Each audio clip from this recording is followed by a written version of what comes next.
काल परवाकडेच मी एका चॅनलला सांगितलं, हिरे असतात, मोती असतात, सोनं असतं, चांदी असते, अजून काही मौल्यवान गोष्टी असतात, फक्त जमीन या एकाच गोष्टीला रिअल इस्टेट म्हणतात, खरी संपत्ती. दुसऱ्या कोणत्याही गोष्टीला रिअल इस्टेट म्हटलेलं नाहीये, फक्त जमिनीला रिअल इस्टेट म्हटलंय. कारण ती तुमची संपत्ती आहे. तुमच्या पायाखालची जमीन आणि तुमची भाषा ही मेली की तुमचं अस्तित्व संपलं, तुम्ही कोणी नाही आहात. जगात अनेक देश, अनेक लोक हे भाषा संपली, देश गेला, जमीन गेली म्हणून संपले.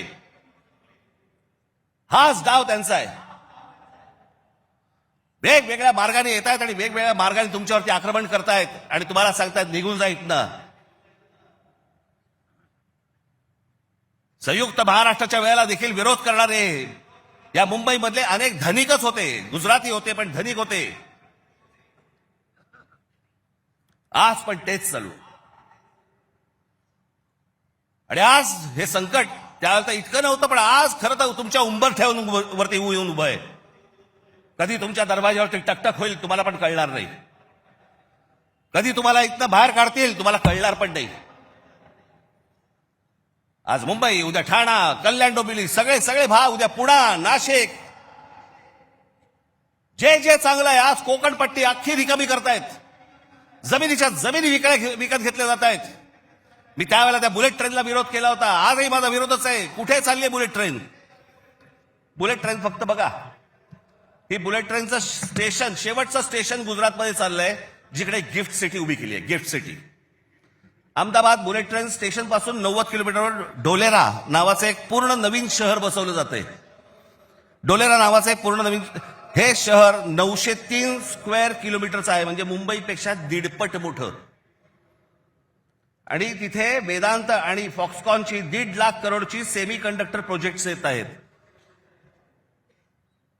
आपल्याला समजत पण नाही हे काय चालू आहेत नक्की, यांचे कुठून रूळ चाललेत आणि कुठून गाड्या चालल्यात आणि कुठून यांचे मार्ग सुरू आहेत आणि काय घेऊन जायचंय ह्यांना आणि काय आणायचंय, इथे काय भरायचंय. एकदा जाऊन बघा हो, वसई विरार पासून सगळ्या गोष्टी बघा, कसे कसे भरत येतात, कसे भरत येत आहेत.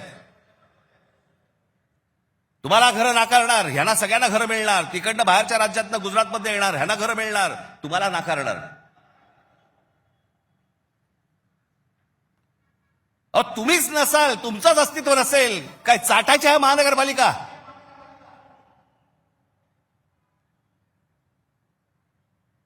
काय उपयोग आहे या गोष्टींचा? आम्ही भले आमच्या वचननाम्यामध्ये सांगितलेल्या अनेक गोष्टी आहेत ज्या उत्तम करू, उत्तम शहर करू, चांगल्या गोष्टी करू. मला असं वाटतं उद्धव ठाकरे आपल्या भाषणामध्ये या गोष्टी सांगतीलच. अरे पण तुम्ही असायला पाहिजेत ना त्याच्यासाठी. तुमची काय किंमत करून ठेवली आहे लोकांनी? कोण महाराष्ट्रामधला मराठी माणूस पैसे फेकले की विकला जातो?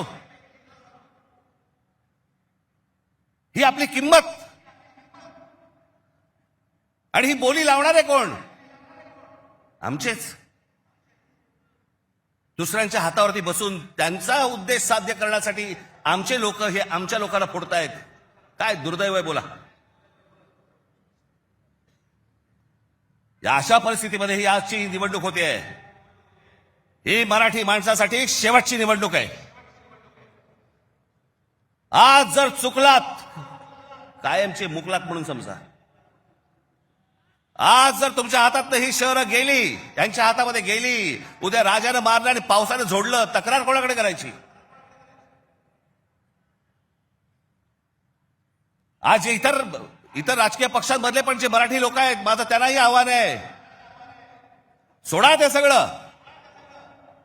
या मराठी माणसासाठी एक व्हा, या मुंबईसाठी एक व्हा, या महाराष्ट्रासाठी एक व्हा.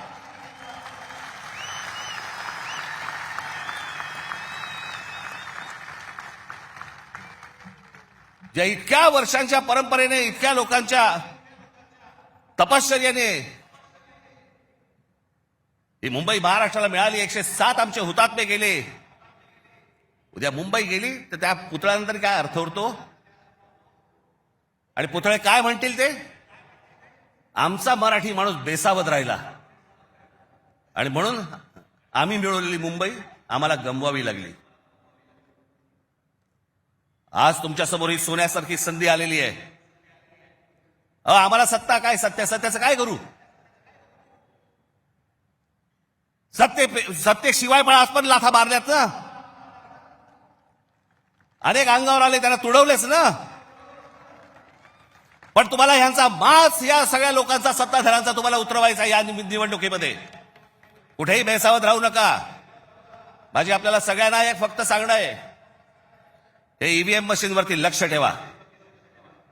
दुबार मतदार सकाळी 6 वाजता मला जेवढे काय बीएलए नेमलेले आहेत, सकाळी 6 वाजता तिकडे सेंटरवरती पाहिजेत दोन्ही पक्षांचे. आणि दोन्ही पक्षातले जे सगळे लोक आहेत यांना फक्त मी एकच सांगतोय, बाबांनो, आता आपल्यातलं काही वाद नाही. आता खरी लढाई त्यांच्याशी आहे.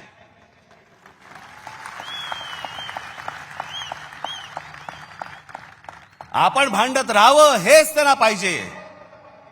त्यांना जे हवं ते आपण नाही द्यायचंय. आपल्याला जे हवं तेच आपण केलं पाहिजे. आणि म्हणून तिकडे आपल्याला जाता तर एवढंच सांगेन की सतर्क राहा, बेसावध राहू नका. आणि जर दुबार मतदार जर तिकडे आला, सकाळी 7 वाजता फोडून काढा.